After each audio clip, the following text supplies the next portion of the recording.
Hello दोस्तों, मेरा नाम है विकास राज पुरोहित और आप देख रहे हो वीक टॉक। दोस्तों, आज का हमारा जो वीडियो है वो एक ऐसे प्रश्न के ऊपर है जो लगभग हम सभी का है। हमने हमारे जीवन काल में कभी न कभी उस प्रश्न के बारे में जरूर सोचा होगा और वो प्रश्न ये है कि हम कोई भी कार्य बहुत ही निष्ठा पूर्वक करते हैं, बहुत ही ईमानदारी से करते हैं, बहुत ही धर्म पूर्वक करते हैं, उसके बावजूद हमको उसका जो रिजल्ट चाहिए वो नहीं मिलता है, या यूं कहें कि उसके बदले में हमको दुख मिल जाता है। और कुछ लोग ऐसे होते हैं जो अपना कार्य बहुत बेईमानी से करते हैं, बहुत अधर्म पूर्वक करते हैं, फिर भी उनको सुख ही सुख मिल जाता है। तो ऐसा क्यों होता है? तो दोस्तों, एक राइटर है जिनका नाम है श्री नरेंद्र कौली, जो पद्मश्री से सम्मानित है। उनकी एक पुस्तक है महासमर, जो महाभारत पे आधारित है। उसमें हमारे इस प्रश्न का उत्तर छुपा हुआ है। जैसे कि आप जानते हैं कि महाभारत की मूल कथा ऋषि कृष्णदेवराय ने लिखी थी और जिसको हम वेद व्यास जी के नाम से भी जानते हैं। महाभारत के शुरुआत में एक श्लोक है जिसका अर्थ होता है कि इस ग्रंथ में जो कुछ भी है वो संसार में कहीं न कहीं जरूर मिल जाएगा, लेकिन इस ग्रंथ में जो कुछ नहीं है वो आपको संसार में कहीं नहीं मिलेगा।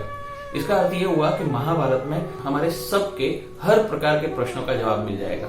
दोस्तों, अगर आपने महाभारत सीरियल देखा है या आपने महाभारत पढ़ी है या आप महाभारत की कहानी जानते हैं तो आपको एक बात जरूर से पता होगी कि धृतराष्ट्र, दुर्योधन और शकुनी ने मिलकर एक षड्यंत्र किया और उस षड्यंत्र के तहत पांडवों को द्यूत क्रीड़ा खेलने के लिए आमंत्रित किया और उस द्यूत क्रीड़ा में छल से पांडवों का समस्त छीन लिया गया, उनका राजपाट, उनका राज्य, उनकी संपत्ति, सब कुछ, और उन्हें 12 वर्ष के लिए वनवास में धकेल दिया गया। जब पांडव वन में असहाय अवस्था में जी रहे थे, उनकी सहायता के लिए कोई नहीं था, तो ऐसे में भगवान श्री कृष्ण उनको मिलने वन में जाते हैं।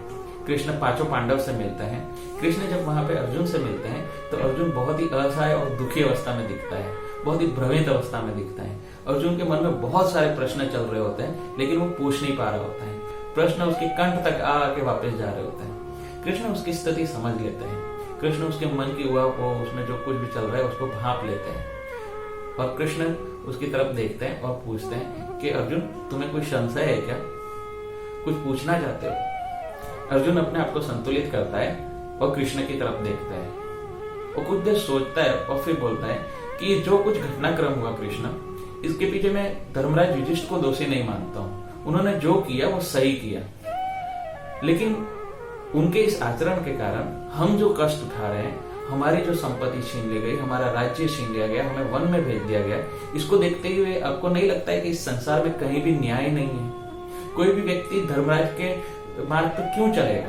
इससे अच्छा तो वो दुर्योधन के मार्ग पे चल के सुखी होना नहीं चाहेगा। कृष्ण मुस्कुरा के अर्जुन की तरफ देखते हैं और पूछते हैं कि अर्जुन, एक बात बताओ, धर्मराज युधिष्ठिर धर्म की रक्षा कर रहे थे या राज्य की?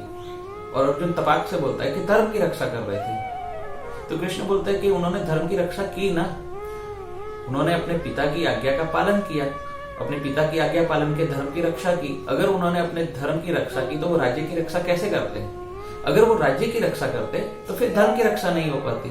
तुम्हारी आपत्ति कहाँ है अर्जुन? अर्जुन कृष्ण का जवाब सुनता है और बौखला जाता है, क्योंकि कृष्ण सच बोल रहे थे। वही सच था। धर्मराज युधिष्ठिर अपने धर्म की रक्षा कर रहे थे और उन्होंने अपने धर्म को बचाया। अर्जुन झल्ला के बोलता है कि कृष्ण, कोई भी व्यक्ति धर्म पे इसलिए तो नहीं चलता ना कि उसका सब कुछ छीन लिया जाए, उसका राजपाट, उसका राज्य, उसकी संपत्ति, और उसे वन भेज दिया जाए। अगर धर्म पे चलने का परिणाम यही होगा तो कोई क्यों कर धर्म पे चलेगा? वो दुर्योधन के रास्ते पे नहीं चलेगा। आपको नहीं लगता है कि व्यक्ति को धर्म पे चलने का सुख मिलना चाहिए? ये सारी व्यवस्था ही तर्क सुनिए। जो व्यक्ति धर्म पे चलता है उसे कष्ट मिलता है और जो व्यक्ति अधर्म पे चलेगा वो सुख पूर्वक रहेगा।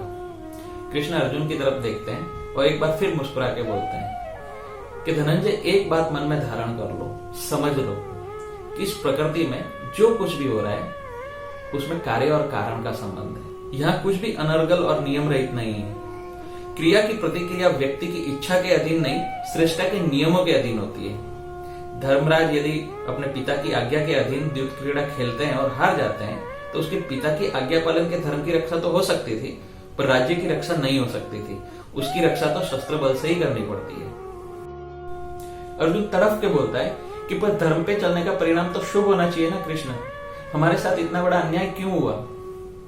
कृष्ण अर्जुन की तरफ देखते हैं और बोलते हैं कि धर्म पे चलने का परिणाम तो सदैव ही शुभ होता है अर्जुन, पर एक बात समझ लो कि ये प्रकृति अत्यंत विराट है। ये मानव बुद्धि के समान सीमित नहीं है, इसकी स्वयं की कालगणना है। धर्मराज को उनके धर्म का फल जिस अवधि में तुम चाहते हो उसमें न मिलकर उस अवधि में मिलेगा जो प्रकृति ने निर्धारित कर रखी है। इसको तुम इस प्रकार से समझो अर्जुन कि एक माली है जो आज बीज बोता है और वो चाहता है कि कल तक यह वृक्ष में परिणित हो जाए, पर यह असंभव है, प्रकृति के नियमों के विरुद्ध है। प्रकृति अपने नियम किसी के लिए नहीं बदलती है, चाहे आपके कार्य कितने ही शुभ हो। माली को फल किसी निर्बल, दुर्बल, असहाय या गरीब के पेट भरने के लिए चाहिए। उसका कार्य बहुत शुभ है, लेकिन प्रकृति अपने नियम नहीं बदलेगी। प्रकृति उसको फल उसके नियत अवधि में ही देगी, उसके नियम के विरुद्ध जाके नहीं देने वाली है। ठीक इसी प्रकार से धर्मराज युधिष्ठिर का जो धर्माचरण है उसकी अवधि तुम तय नहीं करोगे, ये प्रकृति तय करेगी अर्जुन, इसलिए धैर्य रखो। तो दोस्तों हम सब भी यही चाहते हैं कि हम कोई कार्य अच्छा करते हैं या किसी के लिए अच्छा करते हैं और हम चाहते हैं कि उसका रिजल्ट हमें तुरंत मिल जाए, लेकिन ये असंभव है। प्रकृति के नियम किसी के लिए नहीं बदलते हैं, प्रकृति अपना समय लेगी और उसके अनुसार हमें फल देगी। तो होप कि दोस्तों आपको ये वीडियो पसंद आया होगा। अगर आपको ये वीडियो पसंद आया है तो मेरे चैनल को सब्सक्राइब करना ना भूलें, बेल आइकन दबाएं ताकि मैं कुछ भी नया डालूं तो आपको तुरंत पता चले। अपने दोस्तों के साथ में शेयर करिए और लाइक करिए। और अगर आपका कोई भी प्रश्न है या कोई सुझाव है तो नीचे दिए कमेंट बॉक्स में जरूर डालिए, मैं उसका जवाब जरूर से दूंगा। अगले वीडियो में फिर नई जानकारी के साथ फिर से मिलते हैं, तब तक के लिए जय हिंद।